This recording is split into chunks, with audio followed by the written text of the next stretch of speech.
మొక్కజొన్న పంటకు కత్తెర పురుగు మహమ్మారిలా దాపురించింది. 2-3 ఏళ్లుగా ఈ పురుగు వల్ల చాలా మంది రైతులు తీవ్రంగా నష్టపోయారు. ఈ ఖరీఫ్లో వర్షాధారంగా 2 తెలుగు రాష్ట్రాల్లో మొక్కజొన్నను రైతులు సాగు చేశారు. అయితే ఈ పంటకు కత్తెర పురుగులు ఆశించే అవకాశం ఉంది. వీటి పట్ల రైతులు చాలా జాగ్రత్త వహించాలి. వీటి నివారణకు చేపట్టాల్సిన సమగ్ర సస్యరక్షణ చర్యల గురించి తెలియజేస్తున్నారు పాలెం కృషి విజ్ఞాన కేంద్రం శాస్త్రవేత్త శైల.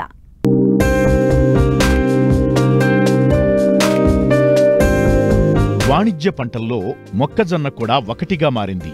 ఆహారంగానే కాక దాణా రూపంలోనూ, పశువులకు మేతగానూ, వివిధ పరిశ్రమల్లో ముడిసరుకుగా దీని వినియోగం తప్పనిసరిగా మారటంతో ఈ పంట ప్రాధాన్యత పెరిగింది. ప్రస్తుత ఖరీఫ్లో వర్షాధారంగా తెలుగు రాష్ట్రాల్లో రైతులు అధిక విస్తీర్ణంలో మొక్కజొన్నను సాగు చేశారు. వివిధ ప్రాంతాల్లో 10 నుండి 30 రోజుల దశలో పంట ఉంది. అయితే 2-3 ఏళ్లుగా తీవ్రంగా నష్టపరిచిన కత్తెర పురుగు ఈ సంవత్సరం కూడా ఆశించేందుకు అవకాశాలున్నాయి. కాబట్టి రైతులు పంట వేసిన మొదలు కోత కోసే వరకు అప్రమత్తంగా ఉండాలి. ఈ పురుగు ఉధృతిని గమనించినట్లయితే వెంటనే సస్యరక్షణ చర్యలు చేపడితే మంచి దిగుబడులను తీసేందుకు ఆస్కారముంటుందని చెబుతున్నారు పాలెం కృషి విజ్ఞాన కేంద్రం శాస్త్రవేత్త శైల. మొక్కజొన్న అనేది ఆహార ధాన్య పంటల్లో ప్రధానమైనటువంటి పంట.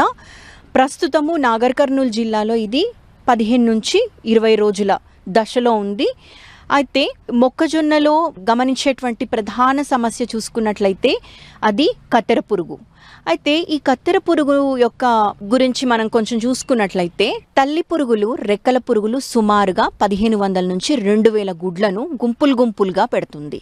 ఒక గుంపులో సుమారుగా 150 నుంచి 200 గుడ్ల సముదాయం ఉంటుంది. ఈ గుడ్ల నుంచి బయటికి వచ్చినటువంటి పుల్ల పురుగులు ఏవైతే ఉంటాయో ఆకుపచ్చ రంగులో ఉండి చిన్నగా ఉండి నల్లటి తనం కలిగి ఉంటాయి. అయితే ఈ పురుగులు మొదటగా ఆకు పైన పత్రహరితాన్ని గోకి తినడం వల్ల మొదటగా జల్లడాకులు ఏర్పడతాయి. ఆ తర్వాత దశల్లో ఆ లార్వా ఎదుగుతూ ఆకులపైన పెద్ద పెద్ద రంధ్రాలని చేసుకుంటా వెళ్తుంది. ఇది సుడిని ఆశిస్తుంది. సుడిని కత్తిరించడము, కాండాన్ని కత్తిరించడము, అంతేకాకుండా ఆకుల్ని కత్తిరించడము మనం గమనిస్తాము. ఇది పంట యొక్క అన్ని దశల్లో చివరగా కంకిలో కూడా దీని యొక్క ఉధృతి ఇది ఆశించి నష్టాన్ని తీసుకొని వస్తున్నట్టు మనం గమనించవచ్చు. అయితే ఇది సుమారుగా తన జీవిత చక్రాన్ని 30 నుంచి 60 రోజుల్లో కాలాన్ని బట్టి పూర్తి చేసుకుంటుంది. లార్వా దశ అయితే సుమారుగా 30 రోజులు, 21 రోజు నుంచి 30 రోజులు. ఆ తర్వాత ప్యూపా దశ ఒక 2 వారాలు. ఆ తర్వాత రెక్కల పురుగు ఒక 21 రోజు వరకు అది బ్రతుకుతుంది. అలా సుమారుగా ఒక 60 రోజుల్లో దీని జీవిత చక్రాన్ని పూర్తి చేసుకొని పంటని ఆశిస్తూ ఉంటుంది. ఈ యొక్క కత్తెర పురుగును మనము 3 దశలుగా దీన్ని నివారిస్తాము.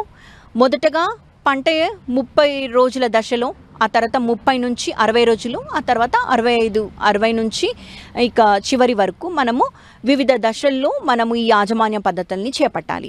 మొదటి దశలో చూసుకున్నట్లయితే ఈ కత్తెర పురుగు 15 రోజుల నుంచే దీని ఉధృతి అనేది మనకు గమనిస్తూ ఉంటాం. కాబట్టి ఎకరానికి మొదటగానే ఈ పురుగును గమనించగానే ఎకరానికి 5 నుంచి 10 వరకు లింగాకర్షక బుట్టలను అమర్చుకోవాలి. ఇది కేవలము ఉధృతిని గమనించుకోవడానికి. మగరెక్కర పురుగులన్నిటిని ఆకర్షించడం వల్ల మ్యాక్సిమం డ్యామేజ్ని మనము తప్పించవచ్చు.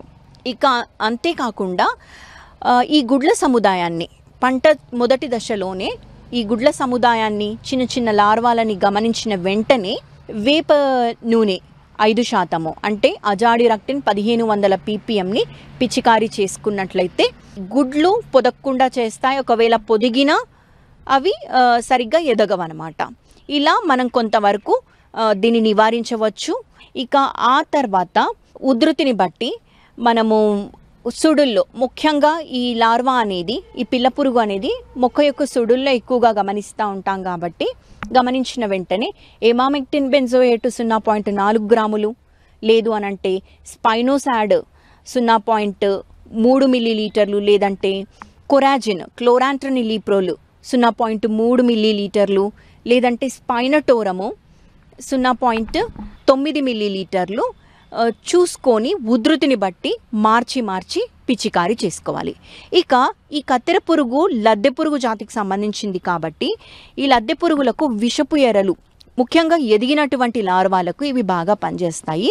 ఈ విషపు ఎరను తయారు చేసుకోవడానికి 10 కిలోల వరి తవుడు, 2 కిలోల బెల్లము నీళ్ళల్లో నానబెట్టుకొని వాటిని కొంత కలుపుకొని రాత్రంతా ఒక 48 గంటలు దాన్ని పులియబెట్టాలి. ఆ తర్వాత ఎప్పుడైతే వాడతామో దాని ముందు 100 గ్రాముల థయోడికార్బ్ అనేటువంటి మందును కలుపుకొని ముద్దలుగా చేసుకొని సుడుల్లో వేసుకుంటే ఈ ఎదిగిన లార్వాలని సమర్థవంతంగా నివారించవచ్చు. ఇక 60 రోజుల తర్వాత చూసుకున్నట్లయితే మొక్క బాగా ఎదిగి ఆ సుడుల్లో పిచికారీ చేసుకోవడం అనేది చాలా సమస్యగా మారుతుంది. ఇంకా అంతేకాకుండా ఎప్పుడైతే ఈ టాజల్స్ పూత వచ్చిన తర్వాత మొక్కకి ఆల్రెడీ తట్టుకునేటువంటి శక్తి వస్తుంది.